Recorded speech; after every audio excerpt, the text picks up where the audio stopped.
Grazie a tutti, buongiorno. Divido in due parti, la prima sul documento nazionale. Ora, permettetemi, leggo due frasi. L'attenzione dedicata alle regole del mercato del lavoro nell'agenda europea e italiana è stata eccessiva e fuorviante, frutto di una linea economica sbagliata. Seconda frase.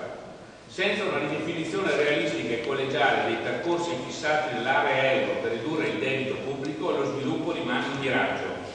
Non ha senso l'affermazione ricorrente fatto il rigore, ora lo sviluppo. Finanza pubblica ed economia reale sono interdipendenti. Lo sviluppo nell'area euro in Italia è impossibile dati gli obiettivi di finanza pubblica inseguiti. Dalla premessa: mi basta e avanza.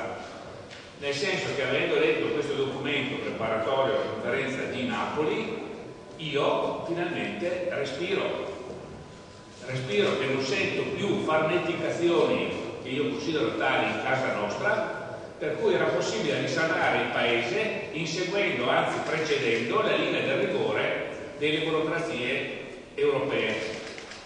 Io francamente non riesco a capire, questa è la prima parte del mio intervento, dove finisce il nostro partito se non riesce a differenziarsi non rispetto al sostegno del governo Monti, cosa necessitata per tutte le cose che noi sappiamo, ma nel saper dire che l'inseguimento della politica di risanamento fatto attraverso la penalizzazione del lavoro diretta, salari, e indiretta, welfare e pensioni, è una linea che porta alla recessione e a un avvitamento della crisi su se stessa che impoverisce il paese e lo avvicina alla Grecia. Se ha un merito, secondo me importantissimo questo documento, è che chiude una stagione di liberismo di sinistra che ha fatto dei danni incalcolabili anche nell'immaginario collettivo, che ci ha portato in alcuni momenti a vedere i sindacati come degli orpelli da cui prendere le distanze, che ha fatto regolare il nostro rapporto con la Fiat con frasi, secondo me, assurde del tipo rispetteremo quello che decidono i lavoratori, che mancare altro, e che ha messo il PD nella condizione di non saper indicare con chiarezza che su alcune questioni del risanamento pur necessarie i modi di intervento potevano essere profondamente diversi. Lo dice bene il documento, sul tema delle pensioni bisogna rimetterci le mani, fanno benissimo i sindacati che su questo so con quanta fatica hanno ritrovato un terreno unitario.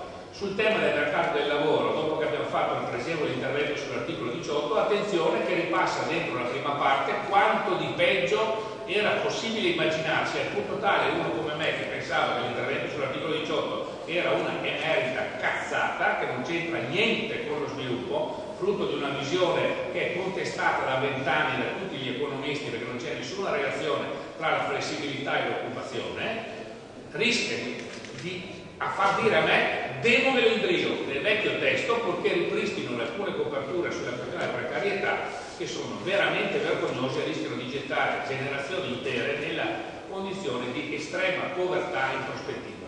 Anche l'innalzamento delle aliquote che qualcuno fa così tratta come se fossero sciocchezze, essendo una partita IVA attorno ai 1.000 euro, se uno comincia a pagare il 33% di contribuzione più la quota che paga il commercialista, se gli vado a dire fate la pensione integrativa, se non ha corpi contundenti in mano se li procura velocemente e me li mette sulla testa, e ha ragione, perché se non teniamo conto di che cosa parliamo, di che cosa ha significato la vicenda delle partite IVA e delle false partite IVA e di come usciranno da questo testo, che io spero che i nostri riescano fortemente a migliorare, avremo dei problemi molto seri. La cosa sulla prima parte è finito, poi dico una cosa sul Veneto. Qual è la difficoltà del documento? Che è un documento ancora, come altri documenti sul lavoro, che è di difficile lettura. Allora bisognerebbe riuscire a tradurlo di più in cose pratiche, come si è provato a fare, per esempio, ma ci sono, sulle pensioni, sul lavoro, sui rapporti sindacali, perché trovo un pregio enorme a ripartire dal raccordo fatto unitariamente dai sindacati che il governo di centrodestra ha voluto a tutti i costi cercare di sabotare in ogni modo. Cioè, quindi non lo so perché fino ad ora non ne abbiamo discusso. Credo che noi dobbiamo dare un contributo come Veneto sulla nostra realtà, però non possiamo nasconderci che dalla prima Assemblea nazionale il punto sul lavoro è il punto dove si è verificata la maggiore effervescenza, benissimo, dentro il nostro partito. La conferenza di Genova non è che è passata come acqua fresca, e non credo che passerà nemmeno come acqua fresca questo. Voglio sapere, il PD del Veneto, la mia l'ho detto, io sono a sostegno di questa impostazione, perché penso che questa impostazione delinei un partito che parla al Paese, ma che parla al Paese radicando le sue radici, scusate la ripetizione, nel terreno del mondo del lavoro. E nel mondo del lavoro sceglie il lavoro dipendente, la piccola e media impresa, e fa anche su questo terreno delle proposte che siano praticabili, non un generico interclassismo che è stato cancellato dalle elezioni europee. Le elezioni europee, anche le recenti amministrative, hanno cancellato, spero che qualcuno anche del nostro partito se ne renda conto, ogni illusione centrista o inseguimento di Melavo e Sugo, che è la linea dove non si dice niente o si dice di tutto per accontentare tutti e non si capisce che cosa questo partito è.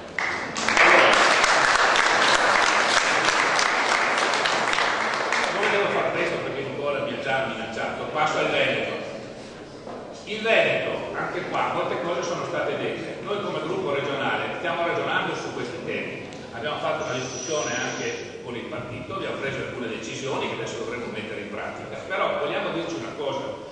Il Veneto che abbiamo conosciuto negli ultimi 20 anni, il Veneto che faceva tutte le performance migliori del livello nazionale, è finito e si apre una nuova stagione. Ne era convinto perfino Galan, che aveva scritto un documento infinitamente migliore del balbettio che è la premessa del patto per il Veneto che ha scritto il presidente Zaia e che ha fatto sottoscrivere a una serie di associazioni imprenditoriali e sindacali, anche se non tutte.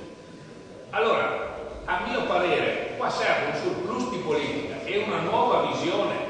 La crisi della nostra regione, che colpisce prevalentemente il manifatturiero nei settori meccanico e dell'edilizia, non è che potrà essere superata con ricette di ieri. Mi spiego. L'apertura del Veneto dell'Europa 27 cambia radicalmente le prospettive per la nostra regione e ne sono consapevoli i nostri principali istituti di ricerca, al punto tale, guardate il paradosso, che quando abbiamo fatto, lo citava prima Romano, gli stati generali dell'economia, i 3 contributi che sono arrivati potrebbero essere perfettamente sottoscritti da noi come partito, ma tutti e 3, perché dicevano delle cose che noi condividiamo, sono fatti da persone serie che conoscono il problema. Peccato che non c'era la giunta, non pervenuta, nessuno presente.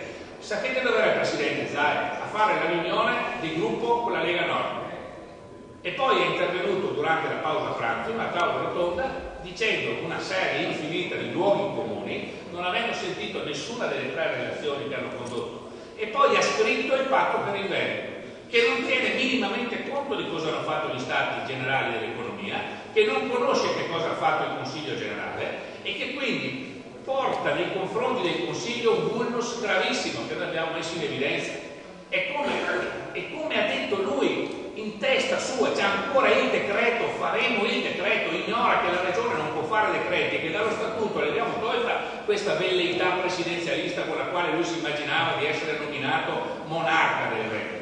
E quindi deve comunque passare dal Consiglio, che è stato totalmente umiliato. Io sono vicepresidente della Commissione Attività Produttiva, ho chiesto formalmente che vengano convocati gli assessori competenti per spiegarci che cosa c'è scritto in questo testo, credete che qualcuno li abbia fatti venire a parlare con la Commissione? E come faremo gli strumenti attuativi? Allora, sul piano del metodo, questo documento è un documento vuoto. Sul piano dei soldi è un documento che mette in bilancio soldi che sono già tutti stanziati. Il nostro gruppo ha fatto un'analisi con i dirigenti, evidenziando poi i colori da dove si prendono i soldi. Non c'è un soldo in più, non c'è un soldo in più e non è chiaro nemmeno i tempi e gli strumenti che si metteranno in essere. Se poi passiamo al merito, non so che altri interverranno anche su questo, quindi me la cavo velocemente e finisco, ancora un minuto. Anche sul tempo del merito, guardate, leggete alcuni passaggi. Mi riferisco in particolare al passaggio sullo Stato sociale. Un partito come il nostro non può accettare l'idea che si scrive in un documento della Regione che lo Stato sociale del Veneto è lo Stato sociale residuale, che viene dopo l'azione fatta prima a livello di base e interviene come se fosse lo Stato sociale di ultima istanza. Ma siamo diventati matti. Welfare è la condizione che ha fatto grande l'Europa. Se abbandoniamo questo terreno e noi decidiamo di affidarci alle relazioni semplicemente del volontariato, snaturiamo anche il ruolo del volontariato, che è il completamento di un'azione universalistica. Da sempre, o forse ho sbagliato partito, o forse il partito ha sbagliato linea, ma questa è la posizione del PD da sempre. Allora rispetto a questo non si tratta di provocare fratture, ma a Zaia dobbiamo dire: vuoi smettere di prendere in giro i veneti? Rileggiti i documenti scritti in precedenza, che sono 1000 volte meglio, e porta in aula le questioni vere. Non abbiamo il piano energetico, non abbiamo il piano dei rifiuti, non abbiamo il piano del commercio, non abbiamo la legge sul turismo, non abbiamo la legge sulla formazione professionale, non abbiamo la legge che riforma il mercato del lavoro. Ma quale sviluppo volete fare? Sul piano del trasporto pubblico stiamo tagliando tutti quanti i fondi. Allora, questa è la mia affermazione conclusiva.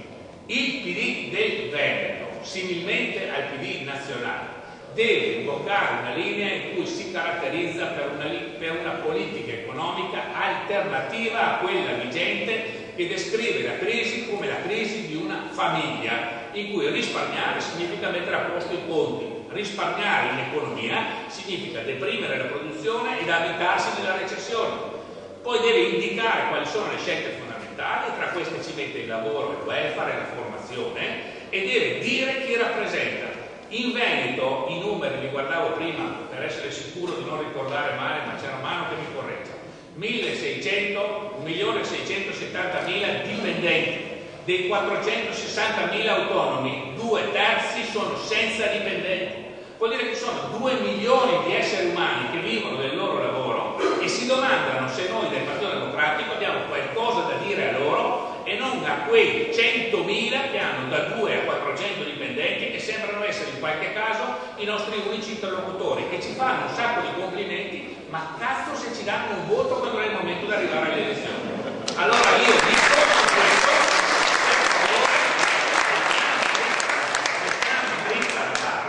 sosteniamo lo sforzo che viene fatto a livello nazionale, perché questo è un asse di riferimento anche per le alleanze politiche che ci saranno l'anno prossimo, sulla scia dell'Europa. Questo è un documento che interpreta la migliore posizione europea sull'analisi della crisi e ci mettono il Veneto in condizione di competere per vincere questa regione.